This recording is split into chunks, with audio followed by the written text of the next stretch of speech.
Silver is trading near $58 an ounce today, and if you only look at that number, you might think the market has gone quiet, but the reality is completely different. Underneath this calm price action, some of the biggest forces in years are quietly building. The real question isn't where silver is today. The real question is whether we're standing in front of the next major breakout that could eventually challenge and even surpass previous record highs. Because history has shown us something very important. Commodities don't usually announce their biggest moves before they happen. They spend months building pressure, and then, almost overnight, the market reprices. So here's the question every serious investor should be asking. What could actually push silver back toward its all-time highs? Is it simply another wave of investor enthusiasm? Is it inflation? Or are there much bigger forces developing behind the scenes that most people haven't even noticed yet? Welcome back to Macro Bullion. I'm Alex James, your independent macroeconomic and precious metals analyst. On this channel, we cut through the noise and focus on facts, macro trends, central bank policies, precious metals, and the economic forces shaping global markets. Our goal isn't to create hype. It's to understand where money is flowing, why it's moving, and what that could mean for investors over the months and years ahead. Today, we're going to examine three major catalysts that could significantly influence silver prices, not tomorrow, not next week, but over the coming quarters. Some of these trends are already underway, while others are only beginning to develop. When they eventually start working together, the impact on the silver market could be much larger than many investors expect. Before looking ahead, let's understand where we stand today. At the time of this discussion, silver is trading around $58.20 per ounce, while gold is holding near $4,048 per ounce. That places the gold to silver ratio close to 70, meaning it currently takes about 70 ounces of silver to purchase 1 ounce of gold, based purely on spot prices. This ratio has always been an important indicator because it helps investors compare relative value between the two metals. Sometimes the ratio expands, suggesting silver is underperforming gold. At other times, it contracts rapidly as silver begins outperforming during stronger precious metals rallies. What's interesting is that despite all the headlines surrounding inflation, interest rates, and geopolitical uncertainty, silver itself hasn't made a decisive move for several weeks. Prices have been moving inside a relatively narrow trading range, fluctuating around the $60 level without establishing a clear long-term direction. For some investors, this sideways movement feels frustrating. For experienced investors, however, consolidation often tells a different story. Markets rarely move straight from one record high to another. Before major breakouts, they often spend weeks or even months absorbing previous gains. During this period, weaker hands become impatient, short-term traders exit positions, and stronger long-term investors quietly continue accumulating. This process doesn't attract headlines because it looks boring. Yet, historically, some of the strongest rallies begin after exactly this type of consolidation. That brings us to the first and perhaps the most powerful catalyst, the physical silver market. While most retail investors focus only on the price displayed on their trading app, professional investors pay close attention to something much more important, physical supply. Because the paper price of silver can fluctuate every day, but physical inventories tell us whether enough metal actually exists to satisfy growing demand. Earlier this year, we already saw a glimpse of what happens when physical demand begins overwhelming available supply. Inventories inside major storage systems tightened, silver moved rapidly between global markets, and premiums in some regions rose sharply above the US spot price. Those weren't ordinary market movements. They were signals that the physical market was becoming much tighter than many investors realized. And here's the important part. That story hasn't ended. In fact, many of the conditions that created pressure earlier this year still exist today. If another wave of physical buying begins, whether from institutional investors, industrial manufacturers, or retail buyers, the market could once again find itself competing for a limited amount of available silver. And if that happens, today's quiet $58 price could look very different much sooner than most people expect. We'll go much deeper into why the physical silver market remains under pressure, how years of supply deficits are changing the industry's outlook, and why many analysts believe the real story isn't today's price, but how much silver is actually left to meet tomorrow's demand. Industrial demand has always been one of silver's biggest strengths, but what makes today's market different is that we're entering a period where multiple industries are expanding at the same time. In previous decades, silver demand was driven by photography, electronics, and jewelry.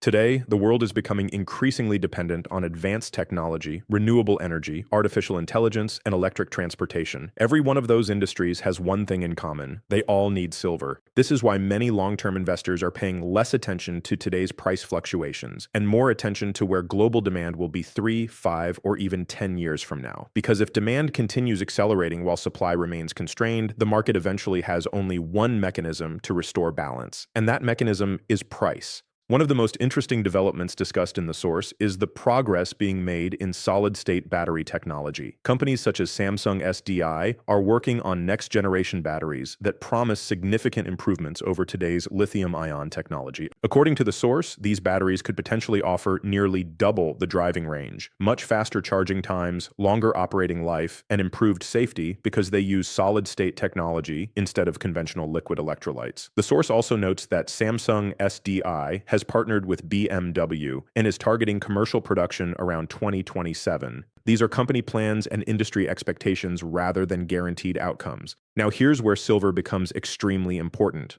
Unlike current electric vehicle batteries, the new battery design discussed in the source could require approximately 1 kilogram of silver per battery pack. To put that into perspective, that's dramatically more silver than is currently used in many electric vehicles today. If this technology reaches mass production over the coming years, it could create an entirely new source of industrial demand for the metal. That doesn't mean millions of batteries will appear overnight. New technologies usually take years to scale, but financial markets often react long before full adoption occurs because investors price in future expectations, not just current reality. History gives us an interesting comparison. When Tesla held its famous Battery Day presentation several years ago, lithium was still viewed as an ordinary industrial commodity. But once investors understood how rapidly electric vehicle production could grow, lithium prices surged dramatically over the following years. The source uses this example to illustrate how technological innovation can transform the outlook for an entire commodity market. Of course, silver and lithium are different metals with different supply chains, so the comparison should be viewed as an illustration rather than a prediction. And batteries are only one part of the story. Another rapidly expanding source of demand is artificial intelligence.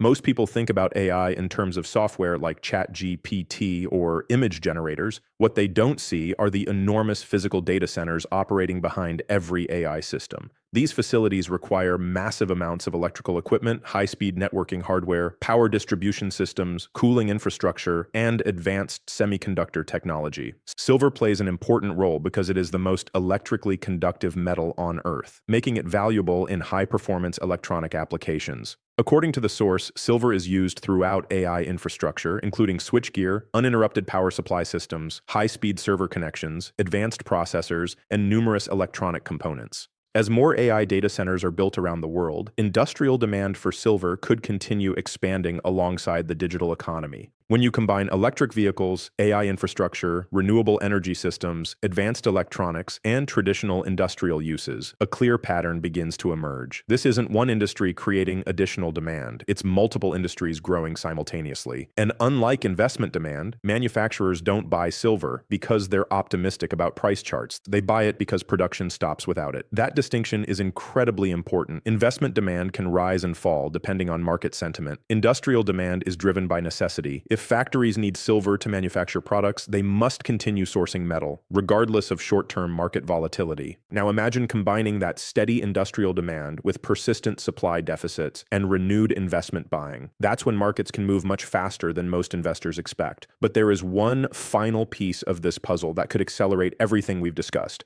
Government policy, critical mineral strategies, national security priorities, potential tariffs, and changing resource policies could all influence how silver is valued in the years ahead. We'll connect all of those pieces together, where we'll discuss why government decisions may become the catalyst that transforms silver from an industrial metal into one of the world's most strategically important resources. Government policy has always had the power to reshape commodity markets, but when a resource becomes strategically important, policy can move prices just as much as supply and demand. That is why silver is no longer being viewed simply as a precious metal or an industrial input. It is increasingly being discussed as a strategic resource that supports national security, advanced manufacturing, clean energy, and the technologies that will define the next generation of economic growth. This shift is already becoming visible. The United States has officially classified silver as a critical mineral, and that designation carries significant implications. A critical mineral is one that a country considers essential for its economy and national security. The reason is straightforward. Modern economies depend on advanced electronics, energy infrastructure, artificial intelligence, telecommunications, aerospace systems, and defense equipment. Silver plays a role in nearly all of these industries because of its unmatched electrical conductivity and reliability. At the same time, the United States continues to rely heavily on imported silver. While domestic production exists, a significant portion of the metal used by American manufacturers still comes from foreign suppliers. In an increasingly uncertain geopolitical environment, governments are becoming much more focused on securing reliable access to strategic resources, rather than depending entirely on global supply chains. According to the source material, attention is now focused on possible policy actions following recent government reviews of critical minerals. While no major silver-specific measures have been announced yet, discussions surrounding tariffs, critical mineral strategies, and domestic resource security suggest that silver remains an important metal to watch from a policy perspective. These possibilities remain speculative until official actions are announced, but they demonstrate that governments are paying closer attention to strategic resources than they have in decades. This matters because markets don't wait for policies to take full effect. They often begin reacting as soon as investors believe change is becoming likely. We've seen similar behavior throughout history. Whenever governments prioritize domestic production, strengthen strategic reserves, or introduce policies affecting essential commodities, investors immediately begin reassessing future supply and demand. Even before the physical market changes, expectations alone can influence pricing. Now combine that with everything we've discussed throughout this analysis. Physical silver inventories have been tightening. The market has experienced multiple consecutive years where demand has exceeded newly mined supply. Industrial consumption continues expanding through artificial intelligence, renewable energy, and next-generation battery technologies. Central banks around the world continue navigating inflation, interest rates, and slowing economic growth. Government debt remains elevated across many developed economies, and geopolitical uncertainty continues affecting global trade and investment decisions. Individually, each of these trends is important. Together, they create an environment where silver could remain one of the most closely watched commodities over the coming years. Does that guarantee silver immediately returns to record highs? Absolutely not. Financial markets never move in straight lines. Corrections will happen. Profit-taking will happen. Unexpected economic events will happen. That is simply part of investing. But when I step back and look at the bigger macro picture as an independent analyst, I believe investors should pay much closer attention to the underlying fundamentals than to the daily price chart. Markets often spend months moving sideways before making their next major move. And by the time the headlines finally become bullish, much of the opportunity has already passed. The smartest investors rarely wait until everyone agrees. They study supply, they follow demand, they monitor policy, and most importantly, they stay patient. So whether silver spends a few more weeks around the current range or begins its next major rally sooner than expected, the key question isn't what happens tomorrow morning. The key question is whether the long-term forces we've discussed today continue strengthening over the next several years. If they do, then today's price may eventually look very different in hindsight. I'd like to hear your opinion. Do you believe silver reaches a new all-time high before the end of this cycle, or do you think the market still needs more time before the next major breakout begins? Share your thoughts in the comments because the best discussions often come from different viewpoints backed by solid research. If you enjoyed this analysis, make sure you subscribe to Macro Bullion and turn on notifications. Every week, we break down gold, silver, inflation, Federal Reserve policy, global debt, central bank actions, and the macroeconomic trends that matter most to serious investors. Until next time, I'm Alex James. Stay informed, stay disciplined, protect your capital, and remember, always do your own research, DYOR.